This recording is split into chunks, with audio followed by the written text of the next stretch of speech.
everyone, and welcome to my channel. It's me, Mish, the Dorky Reader, and instead of my usual TBR jar video or reading wrap-up video, today I've got my 26 for 26 book video. And that's where, in case you're not familiar with this kind of concept, I choose 26 books I'm really excited to read in the year 2026.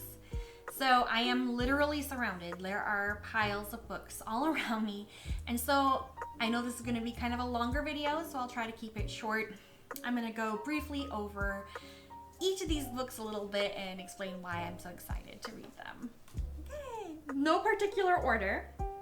I'm just going to start with We Are Legion, We Are Bob.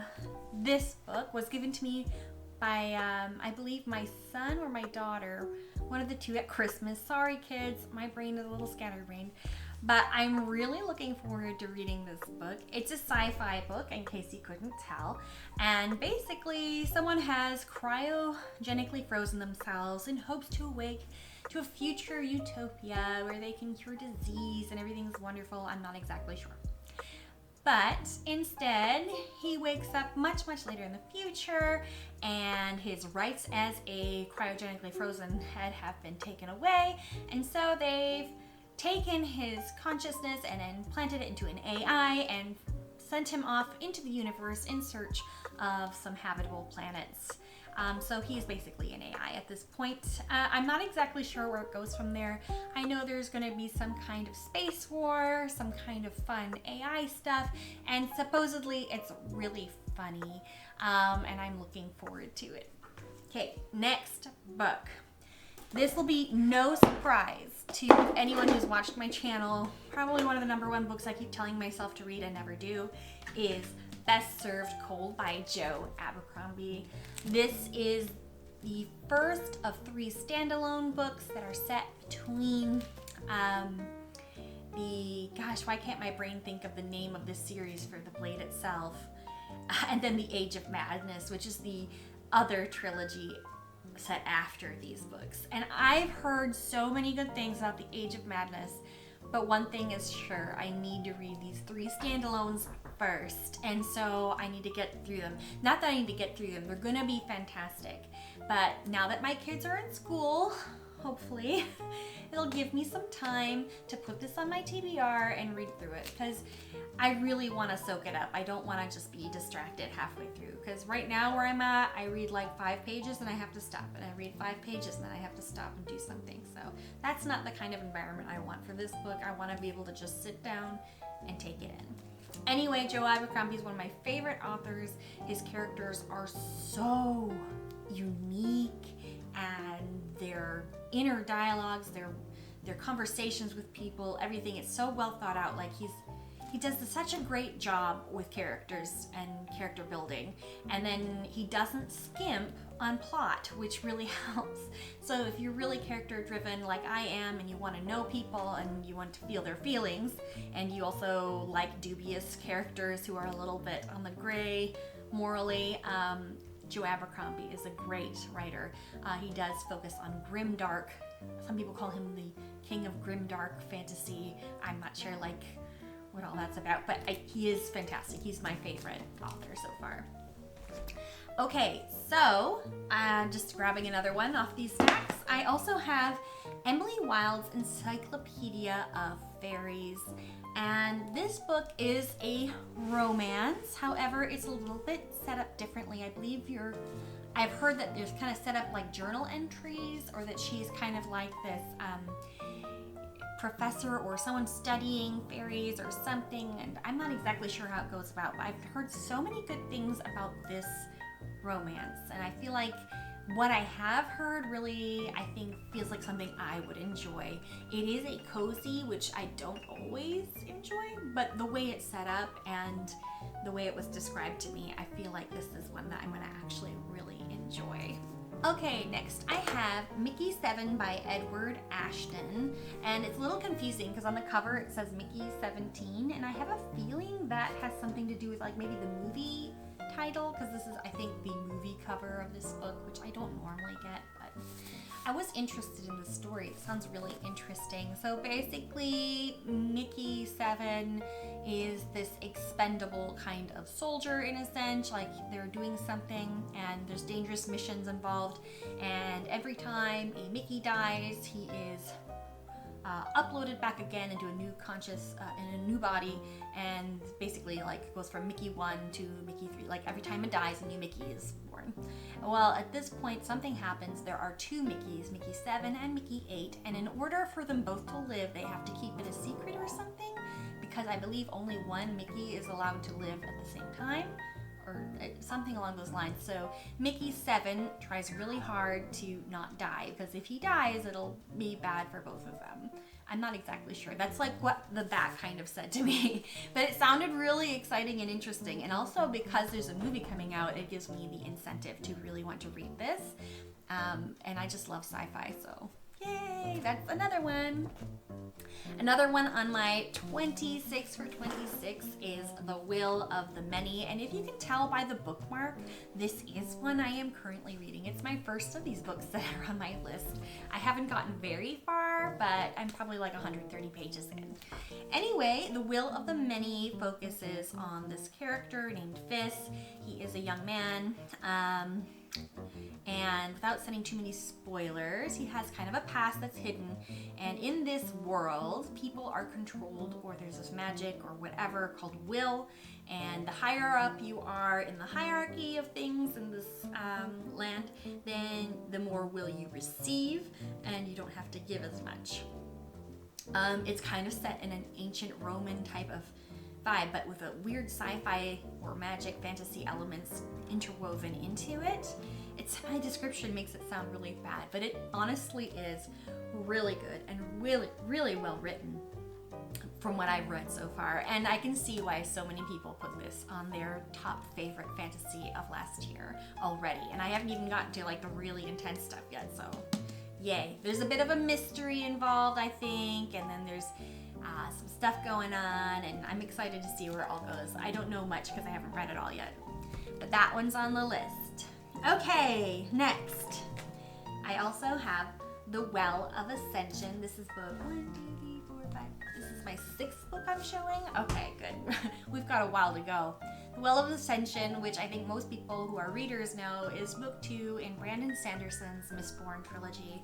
I read the first book, The Final Empire, a long time ago. I really loved it, but I think because I have small children, it kind of dragged on when I read it. It took me like weeks and weeks to finish it, and it's not because of the book quality, just Brandon Sanderson has a certain story tone that is a little bit harder to get through sometimes, and though the story is excellent. Anyway, I'm excited to read The Will of Ascension. I might need to brush up on the first book first though, like read one of those reading reviews to kind of refresh my brain as to what happened. I know that there is this interesting magical system involving ingesting metals and what it does to your body, and it gives you different powers or something along those lines. There was a huge revolution or some kind of thing going on. And it was very, very exciting, book 1. So I need to continue because I really want to start Brandon Sanderson's main world. What is that called? In the Cosmere, it's the... Why can't I think of the name? The Words of Radiance is one of the books. Oathbringer is another one. Stormlight Archive, that's it. I have a real trouble with remembering the names of series. But anyway, Brandon Sanderson's Stormlight Archive is supposedly one of the best fantasies out there, but I really want to read Mistborn first. And considering that's his like YA version, I need to, if I'm struggling through this right now in my life, then I'll really struggle through the other one. Okay, another book for 26 out of 26, whatever, is Reaper at the Gates. This is the 3rd book in the Ember and the Ashes quartet. I read the first 2 last year and I really loved them, and I need to finish on with the series. So I put this on my 26 for 26 list because I don't want to let this fall to the wayside because I really had a good time reading the first ones. Okay, next, as no surprise for anyone who watches my channel, is I Shall Wear Midnight. Again, I struggled to get myself to pick this book up because I'm always afraid of ending something great. And I've read the first 3 books in the Tiffany Aching kind of series from Terry Pratchett, and they're my favorite books. Like, I love them so, so much. The way he writes women is just mwah. I love his witches. They are phenomenal. But that said, I'm too scared. Like, I'm scared to read on. I don't want it to end. But I also don't want to finish my life and not have read these books. So it needs to be on the list, even if I don't get around to it right away. My goal is for the year to finish this book. Okay, another one on the list, another series continuation, should be no surprise, is The Butcher's Masquerade by Matt Dinniman. I want to make it a goal of mine also this year to finish what I have of Dungeon Crawler Carl.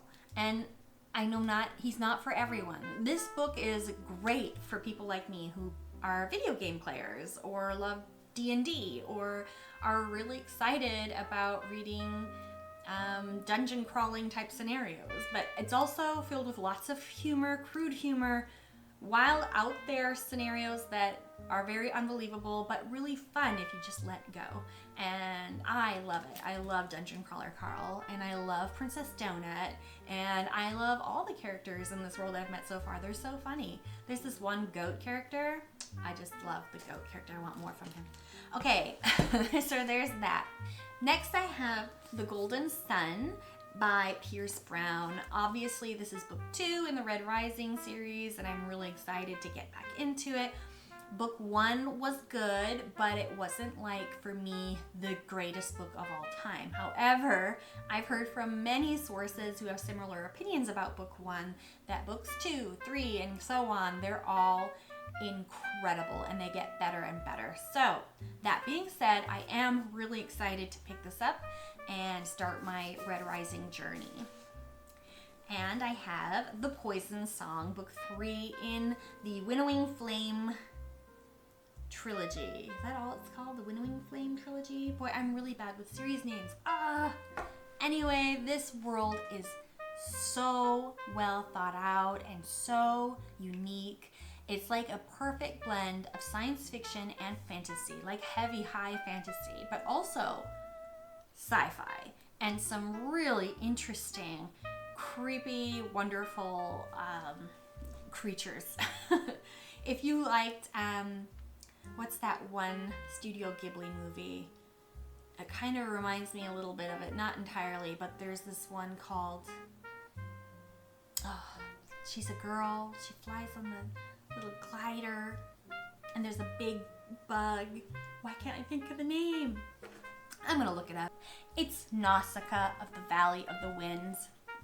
But anyway, Nausicaa of the Valley of Wind, that kind of gives me a somewhat similar vibe to this book. There's obviously it's very different, but there's like a feeling like that, like this kind of invasive, almost alien-like thing in this world that's not alien. Does that make sense?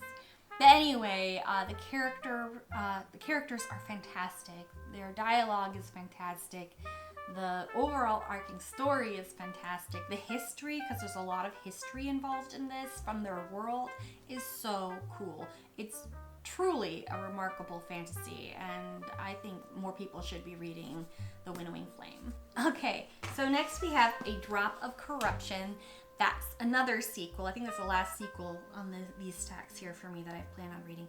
But anyway, A Drop of Corruption by Robert Jackson Bennett.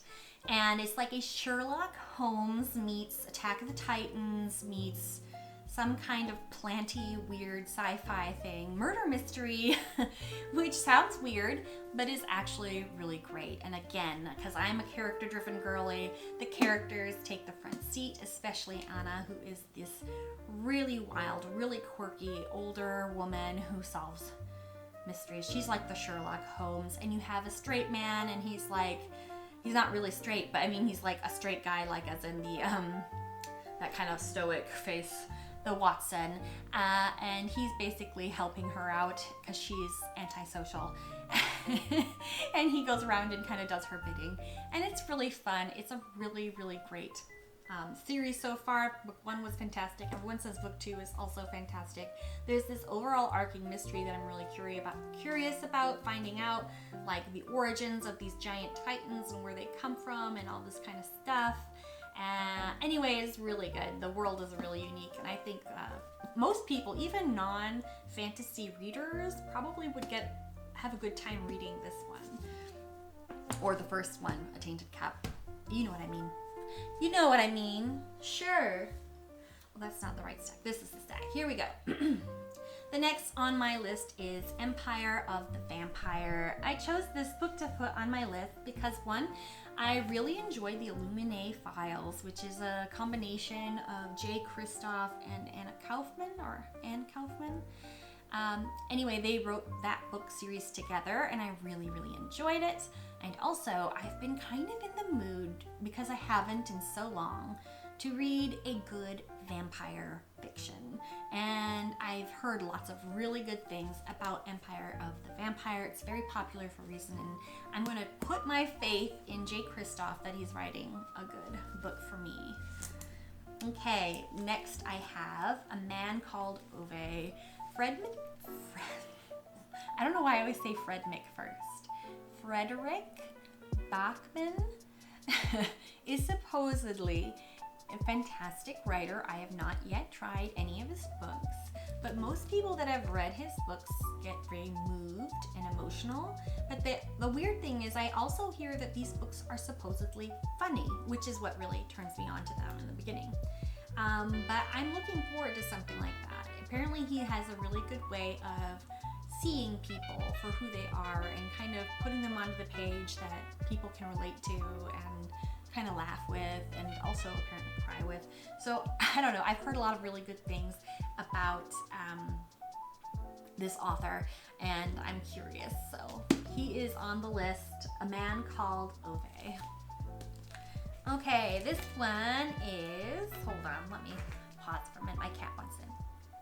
Okay, next I have His Face, the Sun, or Is the Sun, and this is like an ancient Egyptian fantasy novel, or maybe, I don't know, ancient, but an Egyptian fantasy novel. There are 4 main perspectives. You get Princess Sita's perspective, a priestess in training, a farmer's daughter, and Karim, who is a young grave robber. And apparently there is a mysterious illness going around, some other things are happening, and I believe there's going to be some kind of rebellion. I've heard that this book has been compared to, I don't know if it's compared to, but people say it's really, really good, and I guess the Jasad Air or other books like that kind of feeling. So I'm curious, and I bought it, and so I really want to read it. Next on the list I have The Lies of Loch Lamora by Scott Lynch. This book is supposedly fantastic. George R.R. Martin has put his little name on stamp there, which is a good sign. And I think the character of Loch Lamora supposedly is kind of this morally gray, kind of dubious character who is a thief or something. Yeah, like something like that along the lines. I mean, there's this group called the Gentleman's Bastards or whatever. I don't know. It just sounded kind of Six of Crows, but like a higher tier of that. Does that make any sense? So I'm curious to see how that goes, and I really want to read it. Next, I have. See, I'm going through this list. It's so long. I've got what? I've got 10 more. All right, we're making progress. Hopefully, this isn't like an hour-long video. I have Red City by Mary Lou. Mary Lou has written Legend, which is it's a dystopian YA or middle grade, I'm not sure. It was really, really good when I read it, and I have high hopes for Red City, which some other people are also raving about. Okay, then I have, obviously, The Jasad Air, which was mentioned not too long ago. And this book is supposedly a really like romantic, slow burn fantasy epic, which I think is right up my alley. And let me see here. Where does this take place? Is it in a fantasy world, or is it gonna feel, it'll probably feel very Middle Eastern or like whatever. So I'm excited about that too. Okay, then I have Blood Over Bright Haven. It's the only ML Wang book I have. I am excited to read her books. I want to read Sword of Kaigen, but I don't have a good copy of it, and because of all the tariffs and stupid stuff, like, I can't order things from Canada, and I can't get the copy of Sword of Kaigen I'd like to get, which is sad, but, like, you know, I understand the drama that's happening is crazy. But anyway, I can't get that copy of the book. The only one we have here in the US is this paperback, and I'm not a huge fan of, I mean, the other one's a paperback too, but I don't like the cover on this one. Like, I don't think it's a very, no offense to the designer, like, it's not the prettiest book. And if you try to get a fancy book that's used on Pango or something, they're upcharging it like to $800 or something, and that's just ridiculous. No way. So anyway, this is the only ML Wang book I have, and I really want to read it. Supposedly a girl who enters a college, she's the first female admitted into this college to learn some kind of magic, and everyone there is trying to knock her down and make sure she doesn't succeed. And she pairs up or makes friends with this janitor, I believe, or some side character, and together they kind of, I think there is a small romance in it too. But I've heard excellent things about this author and about this book, so both sound really good. Then I have This Woven Kingdom by Tahera Mafi, and she wrote, did she write the, what is it, Shatter Me series? Is that the one she wrote? I think she did. I could be wrong. I don't want to say that and be wrong. But let me just double check, because I don't want to say the wrong one and then be wrong. You know, that's not fair to her or to the person who wrote it. Let me see. Shatter Me author. Yep, it is. It is her, Tahera Mafi. And the thing is, I read the Shatter Me like the first set, whatever it was. I didn't go like really deep down into the book series, but I read the first 3. Sorry, I was like getting really dry. The romance in it was great. Like, that was like, I liked that. She had like a real enemies to lover kind of thing going, and it was so good. And it ended up being just what I wanted, you know? The book itself, some of the other side twists weren't like the greatest, but I've heard that this book series is even better. And if she can write that kind of romance and put it into an even better book, I think this is gonna be really good. I have high hopes. And then I also have on here The Raven Scholar, which was on my December TBR and I didn't read. But I really want to. Supposedly, again, another fan favorite all across BookTube. And it's got like animal houses or groups of like people like are, you know, like in Harry Potter you have like the different houses, or like in certain things that are fun to follow, you get grouped or categorized into different sections. This is going to have like that, but with like animals, like, you know, the ravens, the tigers, the whatever, you know, whatever creatures there are. And I like that kind of thing a lot. So I'm excited to read into it, to this world. Apparently there's some kind of murder mystery that happens, and there's some kind of competition because whoever was in power died or something, and they have to compete to see who the new emperor or king or whatever their monarch is called is. And I don't know, it just sounds fun, like a good time. Then I have City of Brass. Boy, I've got a lot of these kind of like Middle Eastern themed worlds in my stack here. Must be something I've been feeling. The City of Brass by S.A. Chakraborty. I think I chose this because I've heard good things only about it. I've never really seen a review of this where people say they hated it. And I remember when I picked it up, I was like, this sounds like it's gonna be good. Like, it's got that same feeling as like Swordcatcher, as Jasad Air, like this kind of slow burn, world built up, revolutionary, whatever, I don't know, like that kind of thing is me. I really love it. So there's that. Then I have Reign and Ruin by J.D. Evans. And this book was recommended by a book tutor a booktuber who doesn't often like a lot of the mainstream romantasy, and I agree. I also have a hard time swallowing a lot of that stuff. It can be really cringy or over the top, too much, too soon, too fast. I definitely prefer a slow burn into my romance. And she says that this is like a romantasy that feels like that you can, and if she approves of it, I'm trusting that I will too, because I don't agree with all the booktubers I watch with everything that they like.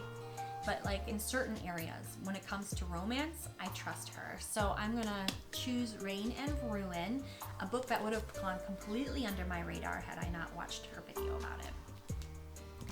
The next on the list is The House Sapphire, or Sapphire. It's not Sapphire because there's no E at the end, Sapphire. But anyway, it's by Marissa Meyer, and I read the Lunar Chronicles last year, and I loved them. They were so fun. I definitely, she had such a great YA series for me to soak in. It was a fast, easy read with really interesting way to interpret.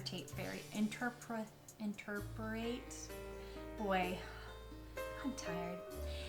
Anyway, it was a really cool interpretation of all those fairy tales and a sci-fi element, and I just totally was into it. Anyway, she's got a few series that I'm dying to get into. Renegades is one of them. There's this one is it called Gilded? Gilded or something. I'm not sure. Both fairy tale retellings, I believe. Or no, the Renegades is like superheroes. Gilded is another fairy tale retelling.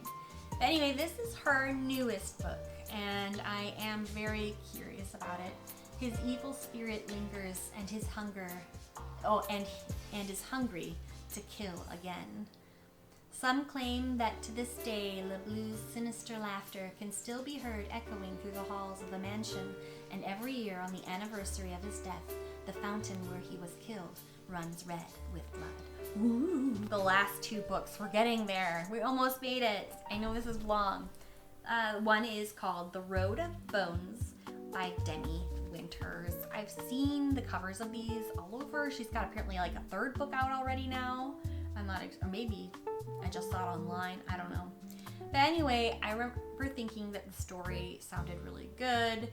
Let me see here. It says Sela Nordvik is running for her life. See, the Queen of Isildur has sent warriors to bring Sela to Sunnavik, where her death awaits her. When her father is killed, his last words set Sela on a perilous quest to travel to the treacherous Road of Bones, a 1,000-mile stretch haunted by war bands, creatures of darkness, and a mysterious murderer, and go to Kopa and the safety of a shield house.